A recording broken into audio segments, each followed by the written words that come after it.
Let's stay in the Western Cape and take you to Mitchell's Plain now, one of the largest Cape Flats communities, which has once again found itself at the centre of Cape Town's gang crisis.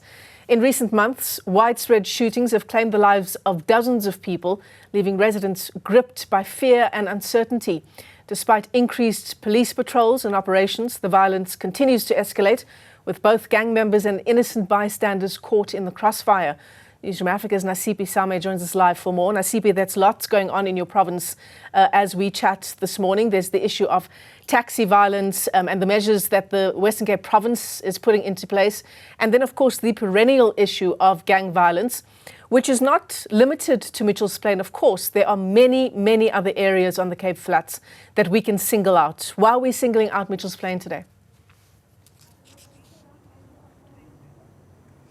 Well, Michelle, the weapon of choice in both the taxi violence that we've seen play out since last week in Hout Bay, yesterday in Makassar, and also a shooting incident in the morning in Luandle, which falls under Somerset West, including the ongoing gang violence, the weapon of choice there being firearms that have led to the increasing death toll that we've seen in the Western Cape.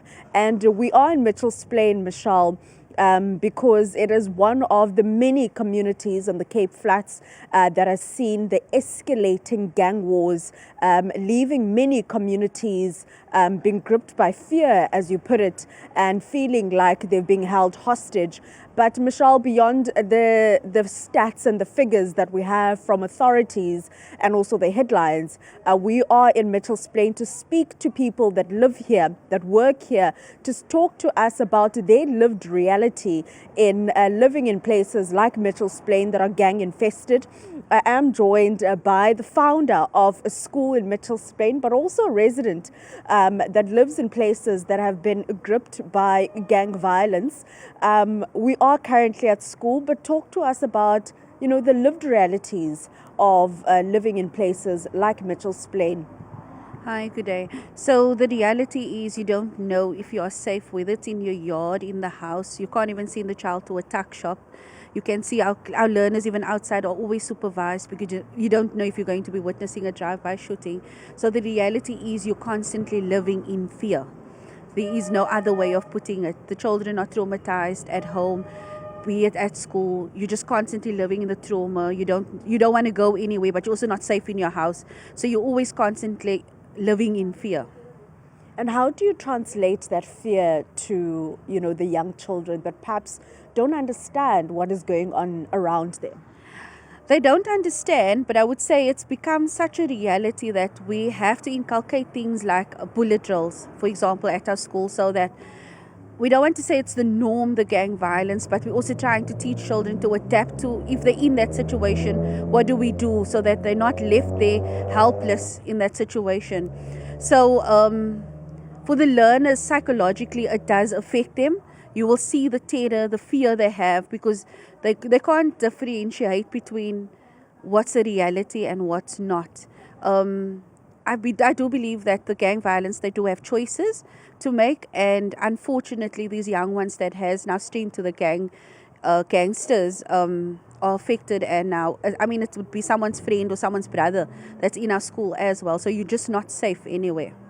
Linteghe is literally next door to where we are, and earlier on in this year we had the escalating gang wars there.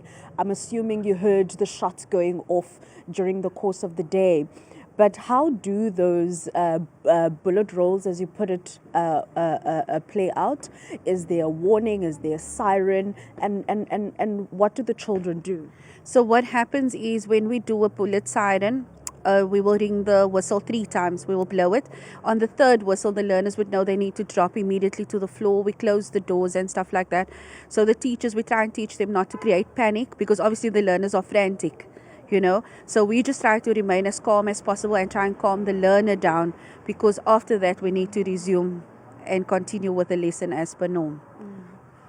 And have you experienced or found yourself in a situation where you're in a crossfire? I mean, we know a number of innocent people have been shot in the recent months alone who have been caught in these crossfires. So I actually have witnessed last year. I was at a school in Beacon Valley, and the learner was talking to me, and while engaging in a conversation, the bullet penetrated through between her head and her eye, and she was fatal on the spot.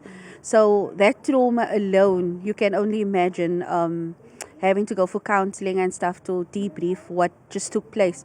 You know, you hear bullets all the time, but having to witness it, it's really something other than that.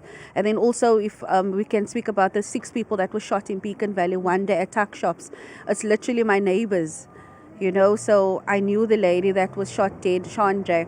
So having to engage in those families as well and seek counseling for them, that is now my priority at the moment. I mean, we've been talking about gang violence for many, many years, decades and decades, particularly on the Cape Flats, and founding a school in Mitchell's Plain at the heart of one of the communities gripped by gang violence. What do you think is needed to ensure that not only children are safe, but institutions like this where we're standing are also safe and are able to provide that service of education? So firstly, we're trying to create a safe space for the learners. This is supposed to be the safe space away from home. So instead of running and roaming the streets or just playing at home in your yard where you're not safe, we try and create that environment for the learners here.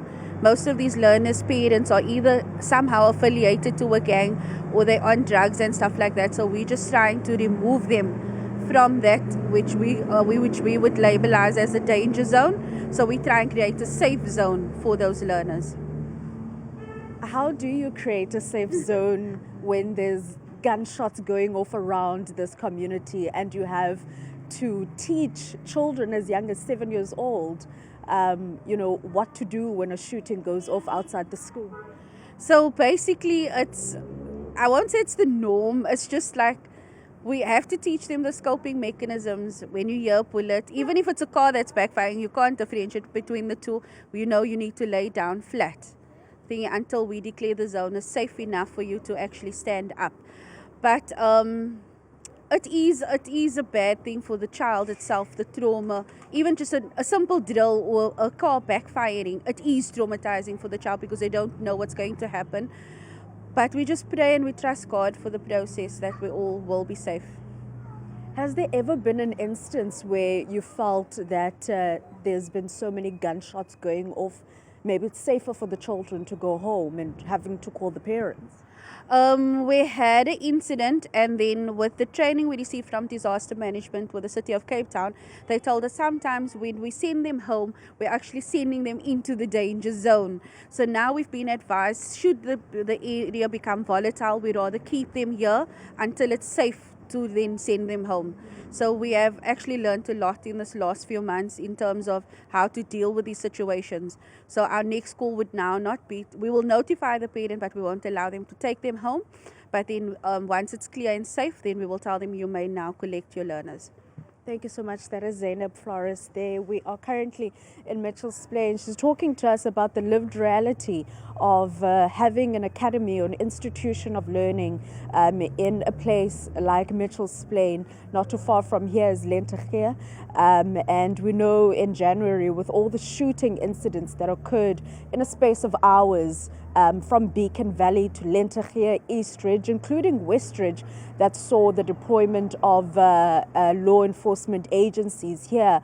However, months later, weeks later, those shootings continue. The number of people that have been shot continue as well. And at the core of it is gang violence, whether intra-fighting or inter-fighting between gangsters from rival gangs, or power struggles as to who is going to succeed is at the core of what we're currently seeing playing out in various communities on the Cape Flats that are seeing innocent people at the receiving end of this war that has been waged by gangs.